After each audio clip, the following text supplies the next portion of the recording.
Okay, it's February 3rd. We're going to do a quick update on the larger plants in the garden. I've moved out all the smaller plants just to make room, as I just do these videos in one take. The large plant, broken leg, looks pretty good. There's quite a few little peppers sprouting on this thing. I'll have to make a video and go in and look at it individually, but this thing seems to be doing okay.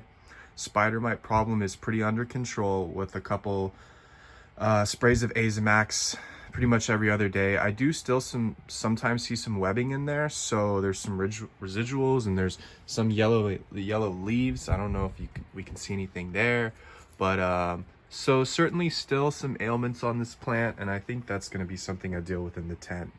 Try to making this video fast because no one watches the full duration. This thing has a huge stalk.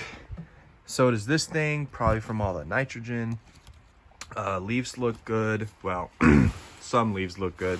A lot of leaves still have this brownness, which I think is nutrient burn. But so let's take a look. You know what? Screw the video length. This one is one of the singles. It's looking very wide. It's finally got the split at the top. Most pepper plants will split at a certain point, and that's where you cut them back for overwintering. This one, this is that trio. It was a double, but we ripped out the other one. But this one's looking honestly really nice. Leaves look good. I can barely speak. Leaves look good. You have 1, 2, 3, 4 prongs, so that looks nice. This one looks nice. It's one of the smaller singles. Top looks pretty nice. Leaves feel kind of little leathery. Little curl on that one. Not what we want.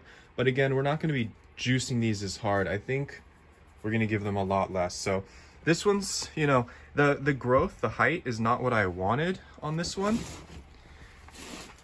But what is interesting about this one is that there's peppers forming. There's peppers forming already. Now, I'm not sure why, because again, these plants, they would have been... Can we do something here? Anyway, these plants would have popped around November 9th, which places this plant at about 3 months old. So to begin having flowers at 3 months old is, I would think, too early. I'm not going to pluck them off this one though, because this one's already not got the growth, so I'm just going to let it go and see what it does. This one back here, this large one, looking pretty good. Top leaves are looking good. So, you know, it's a pretty clear sign of over-nutrienting when the bottom leaves look shitty when I was juicing them, and the top leaves look a little better when I'm not juicing them. So, take from that. This is the soil one. The soil one is not so big, and this is something that I struggle with soil, is just that the growth is not as fast with coco. So it's kind of like, you know, you get accustomed to the coco growth and you get kind of hooked on it. But this one looks okay. Little pepper nodes in there. The height is decent. The foliage doesn't look that great. It's about yay high, if that's a scientific measure, up to my wrist. And then finally, we've got a double here. This is the scaly, nasty looking one. And then this guy on the side's kind of just fighting for room. But I have a feeling that this one's gonna pop out nicely. This was topped, this was not topped. If you're wondering what this white stuff on is, it's fungicide, which didn't do a damn thing against this brown stuff. So I would say the brown stuff is not a fungus.